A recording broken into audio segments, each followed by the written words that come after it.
infectado, no quiere decir que van a tener un anticuerpo para cada uno de esas proteínas, ni tampoco para cada uno de esos sitios de reconocimiento del anticuerpo, que es el epítope. O sea, el epítope es entonces el sitio que reconoce mi anticuerpo dentro del antígeno. ¿Por qué? Porque la proteína, esto bueno, viene muy burdo, ¿no? Pero finalmente se supone que, imaginémonos que esto es una proteína. En la estructura tenemos en alguna región un epítope. Quiere decir que esa región normalmente estimula una respuesta que da una generación de un anticuerpo que reconoce específicamente esa región, no toda la proteína. Cuando veíamos los ensayos estos que decíamos de inhibición de la infección, que era lo que decíamos, un anticuerpo que va a ser contra esa proteína, pero básicamente entonces no quiere decir que es un super anticuerpo que va y envuelve, digamos, a toda la proteína, no, sino simplemente reconoce un sitio, ¿no? Entonces por eso viene aquí que es un antígeno, sí, pero el antígeno no, aunque decimos normalmente es un reconocimiento antígeno-anticuerpo, en realidad es anticuerpo epítope y el epítope es del antígeno.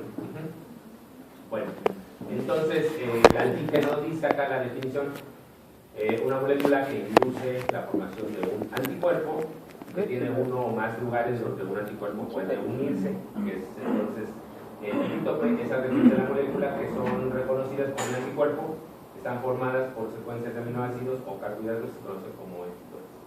Y el anticuerpo pues es la proteína sérica que reconoce al antígeno o al epítope dentro del antígeno, y entonces se conoce estas como inmunoglobulinas. Entonces, en este caso sería esta la inmunoglobulina, y que reconoce entonces mis diferentes epítopes, ¿no? Bueno, la inmunoglobulina, parte de diapositiva solamente para darles más idea, porque no es clase de inmuno, sino que me deja la doctora para el semestre entrante. Entonces el asunto es que lo que tiene es mi cadena pesada y mi cadena ligera. Entonces, ¿qué sería lo destacable de alguna forma de acá? Entre la cadena pesada y la ligera, lo que forman es la región variable. La región variable, ajá. Entonces, cuando decimos BH, ¿qué quiere decir? Que es la región variable de la cadena pesada, y cuando decimos BL es la región variable de la cadena ligera. Entre ambos, entonces, forman esa región de reconocimiento del antígeno. ¿Y cuál es la región constante? La de abajo. Ajá, la de abajo. ¿Y para qué queremos esa región constante? Digo, esto ahorita vamos a aterrizarlo en la inmunofluorescencia y en la inmunohistoquímica, esa no sé qué es clase de inmuno. ¿Para qué nos sirve esa región constante? Para que la reconozcan otras células biológicas. ¿Y por qué es constante? Porque... ¿Por qué no cambia? Pues, pero no cambia entre quiénes o qué. ¿Entre los linfocitos? Ajá. Pero, o sea, sí, pero ¿entre cuál? ¿De quiénes o de todos? En un tejido, en un dedo tengo unas inmunoglobulinas, en otro tengo otras. ¿Por qué tiene aparte con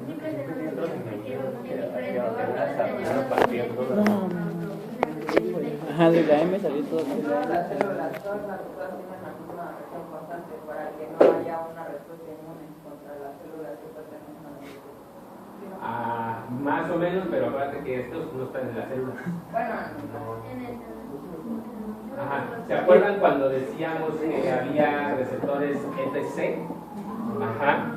O sea, se supone que ustedes, y en el caso del modelo que veíamos de dengue, era que ustedes tienen su anticuerpo que es específico contra la partícula viral, y entonces el anticuerpo, si ustedes ya tuvieron una infección primaria y ya tienen, y es el mismo serotipo, tienen anticuerpos circulantes, y entonces en ese momento, ¿qué va a pasar? Que ya tienen, cuando llega la partícula del antígeno con sus epítopes, una partícula viral en ese caso, esos anticuerpos van, recubren la partícula viral, y la célula monocítica macrófago tiene receptores FC.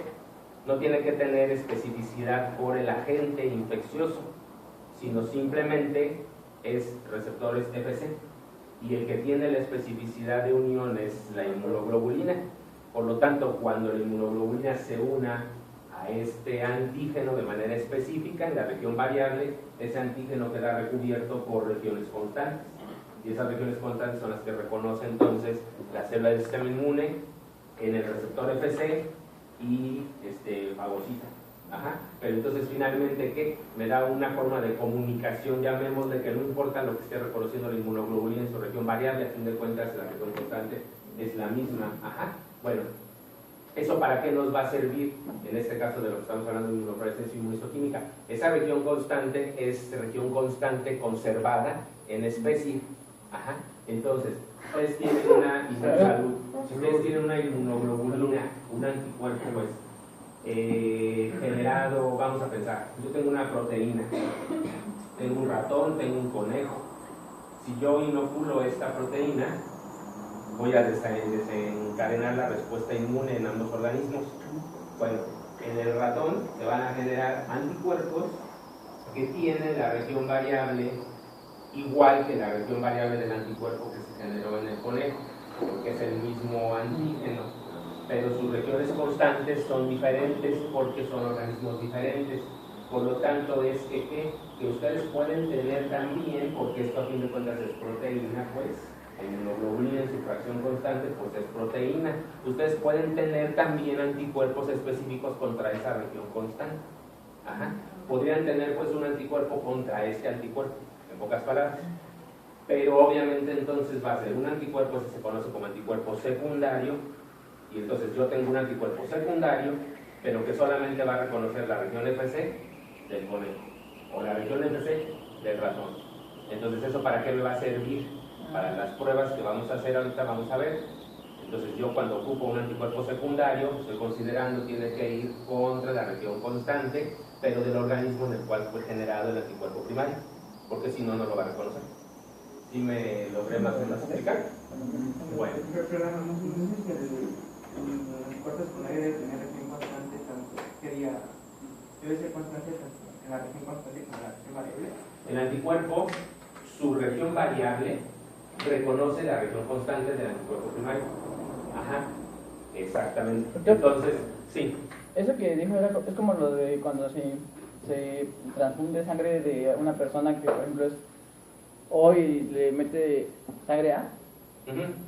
¿Sí? O sea, la reacción que dijo, de que un anticuerpo reconoce la constante de otro. Ajá, no, ahí estos, cuando estás hablando de grupos sanguíneos, es que una cosa es también grupos sanguíneos y otra cosa es el complejo mayor de histocompatibilidad. Entonces, eso son otras dos cosas. Que nada más hablándote así rápidamente, en el caso de grupos sanguíneos, ahí lo que estamos hablando son de carbohidratos en la membrana celular. Entonces, dependiendo el tipo de carbohidratos que tenemos, entonces lo vas a clasificar como tipo A, tipo B o tipo O, que no tiene nada, y el RH, que es RH positivo o negativo. Ajá. Pero tú puedes entonces tener transfusión entre grupos compatibles. ¿Por qué se dice que el O es el donador universal?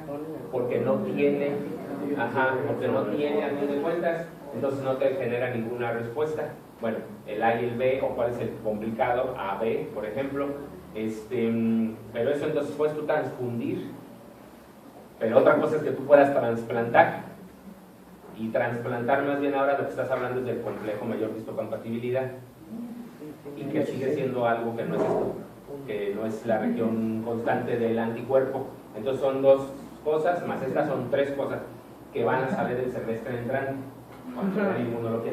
Entonces, pero bueno, básicamente es eso.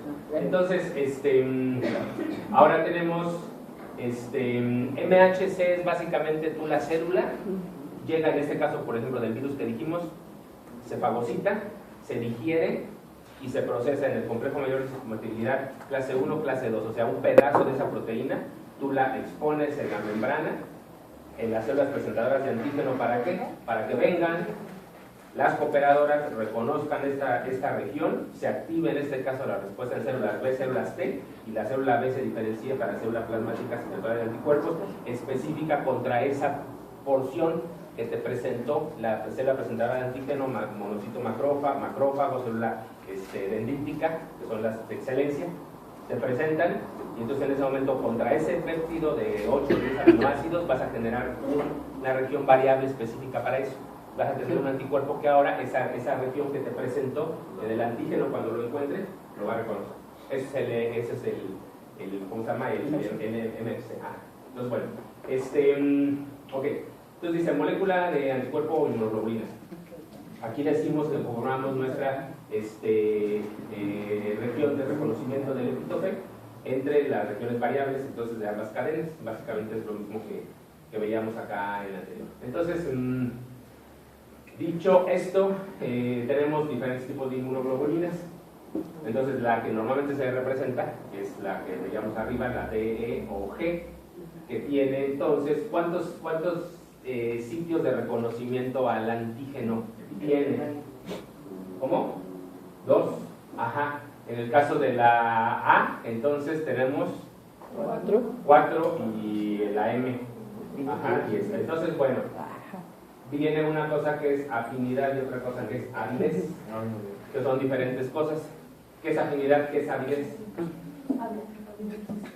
La fuerza que La fuerza de unión entre. Ajá.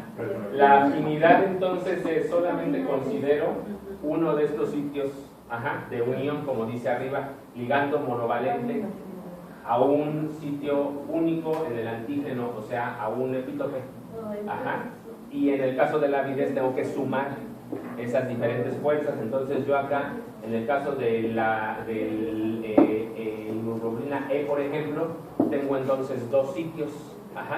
Mi entonces avidez sería la suma de ambos y la afinidad es la de cada uno de los sitios.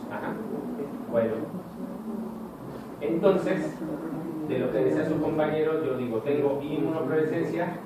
¿Qué es lo que voy a hacer? Reconocer el anticuerpo. Eso no es algo que yo invente, sino simplemente sucede en el organismo.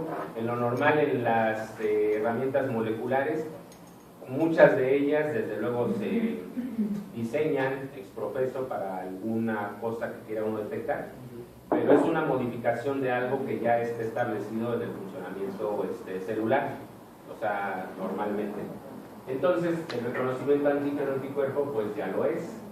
Y yo nada más lo único que hago es aprovecho un fluorocromo para acoplarlo a este anticuerpo, se llama así acoplar. Entonces, ¿se acuerdan que veíamos la estructura de la rodamina, la estructura de la fluoresceína, que veíamos en la clase pasada o antepasada? Que básicamente lo que son anillos aromáticos, que normalmente esos compuestos, decíamos, longitud de onda, emiten a otra.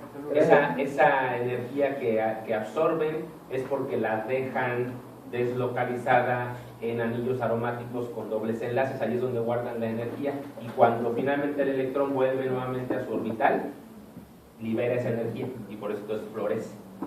Entonces simplemente es un compuesto que ya vimos más o menos, fluoresceína o rodamina, porque es fluorescente, pues entonces lo acoplo a mi anticuerpo. Entonces, por lo tanto, el reconocimiento específico de mi anticuerpo, pues lo voy a evidenciar porque voy a ver fluorescencia en ese lugar. Y se acuerdan que también veíamos en las contratinciones, decíamos en algún caso, les dije, pues que era azul, era TAPI para el núcleo. Entonces, este es el que está por ahí, que era cuando veíamos que estaba la diapositiva esa que no tenía color y que les decía, es fluoresceína, pero está muy verde después, pues era eso. El TAPI, bromuro de tirio que se intercala, ya lo veíamos, ¿no? O naranja de acrila.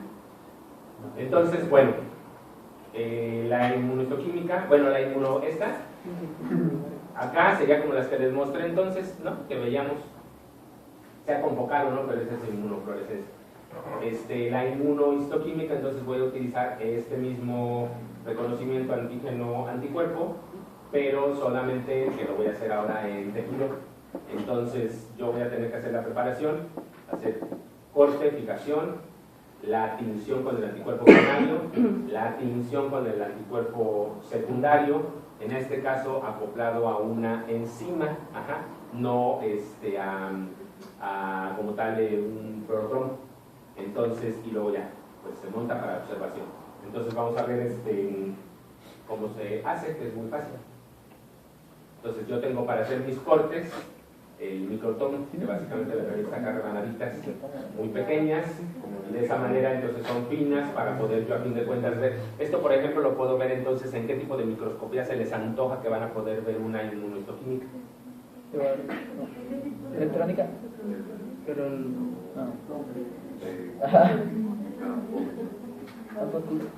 ¿De campo qué? Claro, claro, ajá, lo pueden ver. ¿Por qué? Porque no van a hacer un microscopio de fluorescencia, porque no están utilizando un clorocromo, están utilizando un sustrato de color, ajá, están haciendo rebanadas cortas.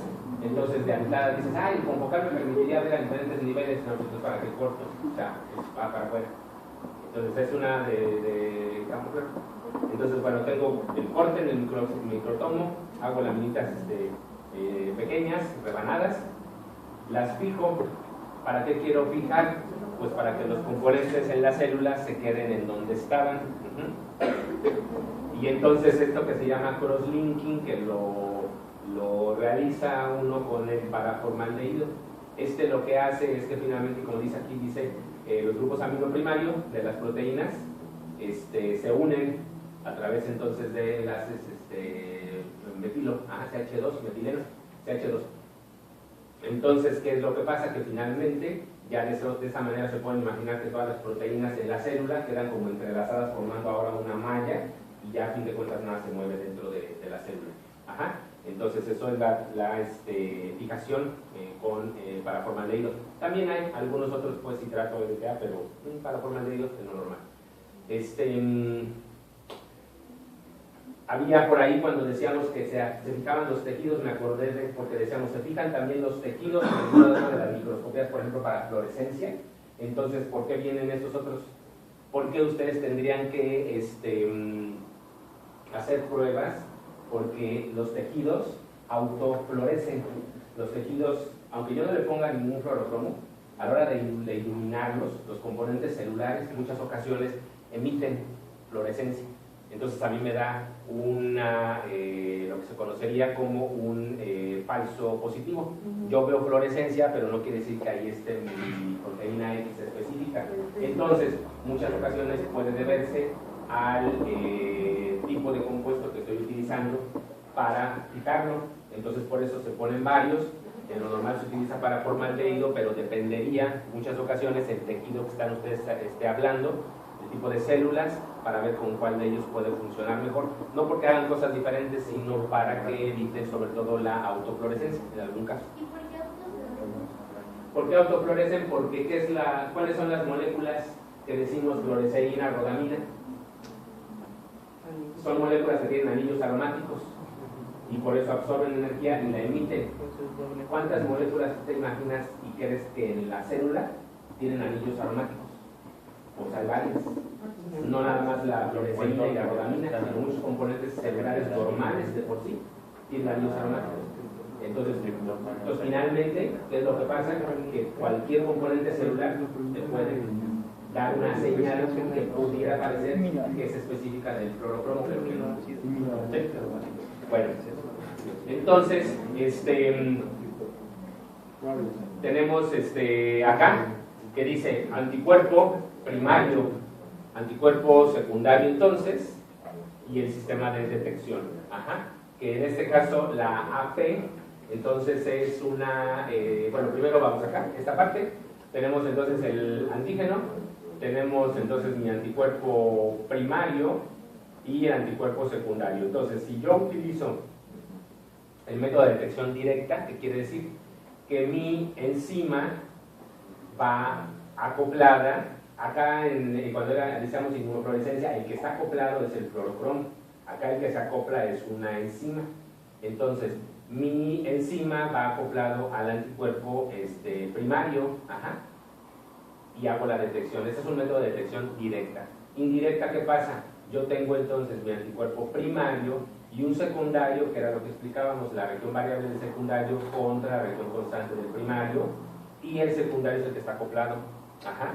Entonces, por ejemplo, aquí se pone, dice 1 de ratón antihumano, o acá se pone de conejo Digo, este es conejo, de hecho acá también es conejo. De conejo antihumano, y luego acá utilizo uno de porcino, ajá, anticonejo.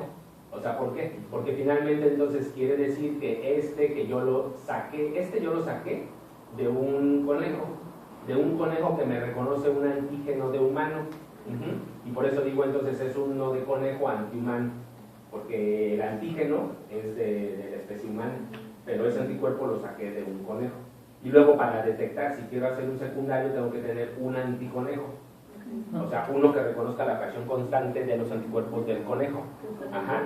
Y que es ese, pero entonces ahora dependerá en qué especie lo saca. Ajá, puede ser también. Bueno, entonces, ajá. ¿Y por qué tiene la peroxidasa el secundario y no el primario? ¿Por qué tiene la, pero en dónde dices? Ahí, ¿por qué la P la tiene La P. Ajá, el secundario y no el primario?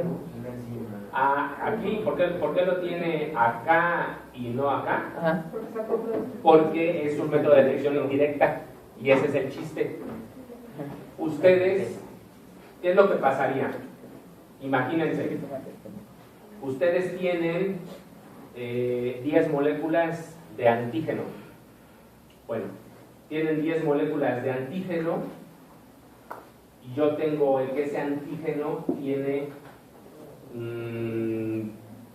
bueno, pensémoslo así, tiene 2 epítopes, ¿no? Entonces, por lo tanto, yo tengo acá, llamémosle 20, un decir, moléculas de anticuerpo primario que se unieron ahí, y por lo tanto 20 moléculas de enzima que van a estar a fin de cuentas procesando el sustrato y me van a dar color. Bueno, cuando yo hago el mismo ejercicio tengo 10 y 20 epítopes y tengo entonces 20 primarios. Cada región constante de ese primario tiene no un solo epítope, tiene varios epítopes. Por lo tanto, el número de moléculas de anticuerpo secundario que voy a tener van a ser 20 por el número, un decir en el ejemplo, pues, por el número de epítopes que yo tenga en el anticuerpo primario. O sea que a fin de cuentas voy a tener, en base a cada molécula de antígeno, voy a tener mucho más moléculas de anticuerpo secundario que las que se unieron por anticuerpo primario. Entonces esto lo que me va a permitir es amplificar la señal. Si mi antígeno está no muy abundante, a lo mejor lo que tú quisieras hacer es un método de detección indirecta para amplificar. Ajá. Ahora, si a fin de cuentas tú lo que quieres es decir, para hacer la argumentación, qué es lo que tú estás viendo, pues en un método de detección directa, lo que estás viendo es, estrictamente hablando, es el antígeno, porque tu anticuerpo reconoce el antígeno. En el método de detección indirecta, tú estás viéndolo de manera indirecta, tú supones que la unión del anticuerpo secundario fue específica con el anticuerpo primario y la del primario fue específica con el antígeno, pero ya hay más como que supongo yo. Por lo tanto, sí se supone que es así, te da una amplificación, pero también tiene sus desventajas ese método de detección directa porque puedes tener unión específica del anticuerpo secundario que te va a evidenciar un falso positivo en una región en donde realmente no hay antígenos, si no hay una unión inespecífica o del anticuerpo primario o del anticuerpo secundario. Y en el método de detección directa solamente el problema lo tendrías a nivel del puro anticuerpo primario. ¿Sí? Entonces tiene sus ventajas y sus desventajas. Yo no entiendo lo de amplificación, ¿cómo que se amplifica La señal. Ajá. Tú imagínate que tienes, decíamos, este antígeno, lo va a reconocer, esta cajita pues mal puesto, ¿no? La figurilla, pero finalmente el asunto es que lo va a reconocer en mi región variable. Entonces imaginémonos, decíamos que un antígeno no necesariamente tiene un epítope, sino puede tener varios. Entonces en el ejemplo que yo decía, imagínate, es más el número que sea. El número que sea va a ser reconocido por un número equivalente de anticuerpos. Bueno, por lo tanto, cada anticuerpo tiene una enzima.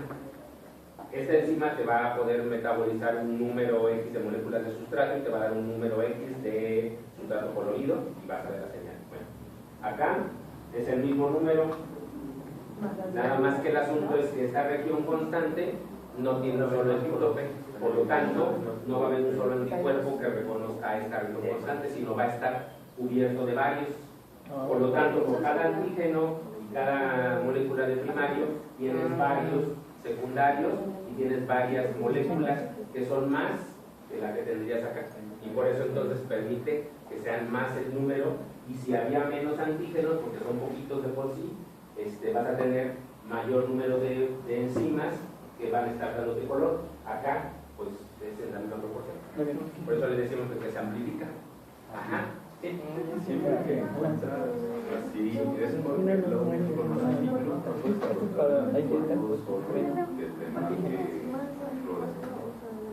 por eso es lo que les decía, que finalmente tú estás pensando que tu anticuerpo está unido específicamente al antígeno.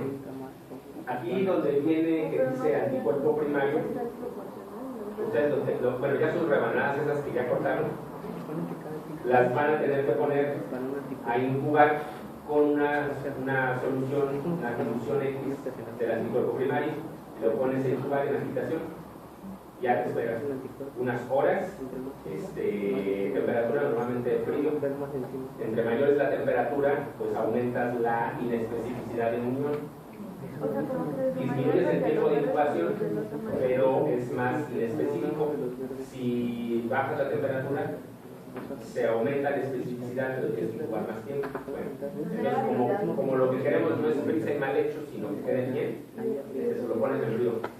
Lo incubas y de cualquier manera, estas moléculas del anticuerpo van a estar no solamente donde está el antígeno, sino tú requieres ahora que lavar para que puedas con una solución de lavado asegurarte de recuperar y quitar todo, bueno, no recuperar porque en realidad lo tiras, pero recuperar o tirar, más bien lavar todas las moléculas que no están unidas al antígeno. ¿Y por qué? Porque las que no están unidas al antígeno no van a poder quedar atoradas ahí, sino que se van a arrastrar con la solución de lavado.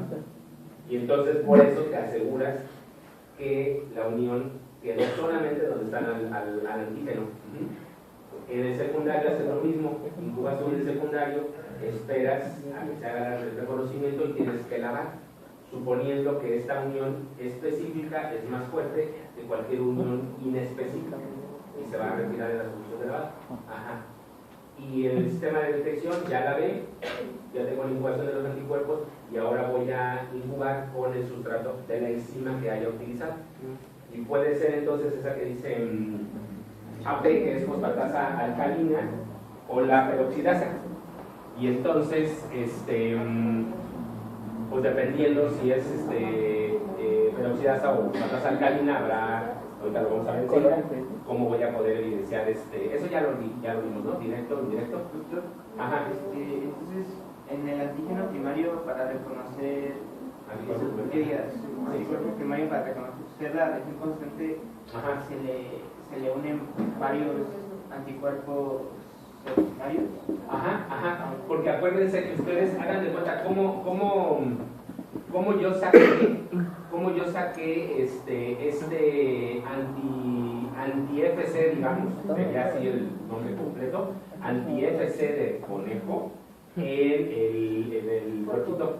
Ajá, ¿cómo fue que le hice? Pues yo tenía purificadas fracciones constantes y esas proteínas, que es la fracción constante, tiene varios antígenos. Por lo tanto, la respuesta inmune que se generó fue contra varios de esas regiones epitopes o antigénicas de la región constante. Por eso es que a fin de cuentas aquí pues está mal representado, pero la idea sería que vas a tener recubierta, ¿no? Varios de esos sitios con el antígeno. ¿Sí? Bueno.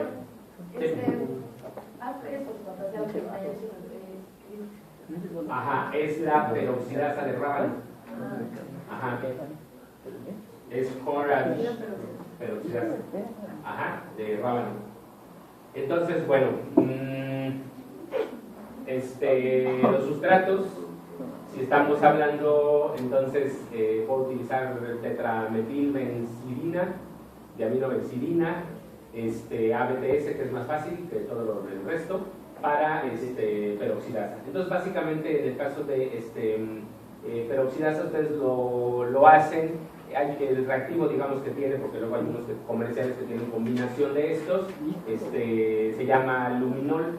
Entonces, básicamente, ustedes ponen ese reactivo como tal, y lo que van a poner es ahora la membrana, o donde sea que tengan ustedes en algún punto tinción si quieren. En este caso es un corte de células, pero pudiera ser una membrana, pudiera ser un gel, no sé. Lo van a pegar a fin de cuentas a una placa y les va a dar la señal. En este caso les va a dar el color y va a quedar ese color puesto en el tejido. Ajá. La fosfatasa alcalina da un compuesto que es como esto, que da un color, o sea, un precipitado, pues.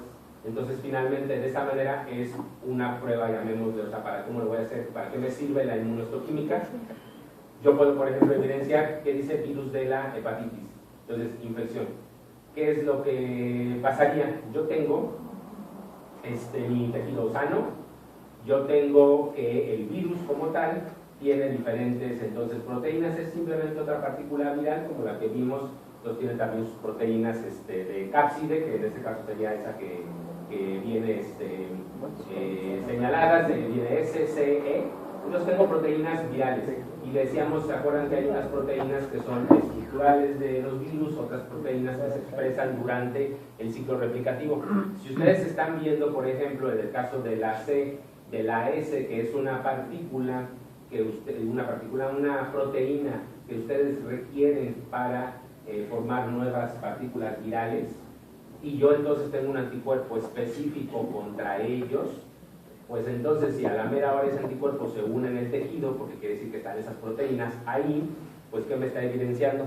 Pues que el ciclo replicativo del virus está activo, se están a fin de cuentas sintetizando proteínas para armar partículas virales. Entonces en ese caso yo pues lo vería como pues el color en el tejido, que es el del sustrato, pero con esa misma forma. Un anticuerpo contra la proteína X del virus, mi anticuerpo primario acoplado a la enzima, o en su caso, en la detección indirecta, el secundario acoplado a la enzima, ¿vale? Y sería básicamente para lo que les pudiera servir. Y obviamente, ¿qué tipo de tinción van a hacer? Pues dependiendo de lo que quieran ver, ¿vale? Bueno, entonces creo que es eso. Acabamos muy